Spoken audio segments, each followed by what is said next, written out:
Љупчо Палевски Палчо со споредување на докази и анализи кои рачно ги пишувал во притвор во Шутка ја дополнува доказната постапка во судскиот предмет за двојното убиство. Наспроти тврдењата на обвинителството дека вечерта 21 кон 22 ноември 2023 година бил во Велес во домот на Велибор Манев и се подготвувале за киднапирањето на Жежовски, тој вели дека бил во Скопје. Тврди дека се движел со негово возило, плакал паркинг во општина Центар и точал гориво на скопска бензинска после полноќ. Ги оспорува и снимките на обвинителството од домот на Манев, за кој вели дека биле со погрешно време. Изработил и рачна анализа за комуникацијата со Ерол Османи, кој сведочеше дека Палевски котелот за грејење му го поправал на 28 ноември 2023, а не на 22 ноември, како што тврди првообвинетиот. Од она што обвинителството го имаше презентирано јавно, сега видовте и самите дека и минатиот пат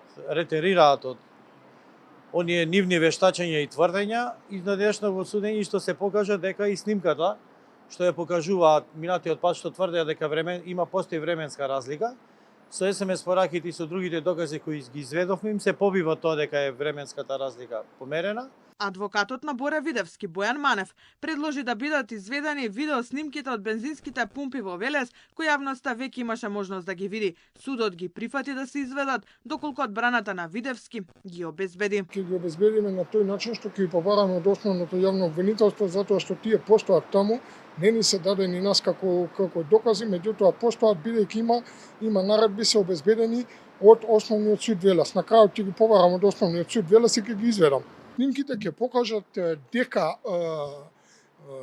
времето наведено во обвинителниот акт не кореспондира со времето на убиството на Панчо Жежовски. Владимир Туфегич, адвокатот на Александар Ѓорчевски, изведе докази дека таткото на Вања комуницирал со роднина вработен во ГОП 8 септември. Според бранителот, со ова на судот му докажуваат дека утрото на 27 ноември 2023 година, кога беше киднапирана и убиена Вања, комуницирал со лекарот. Адвокатите на Велибор Манев и Владко Кешишев не предложија докази во дополнението на постапката.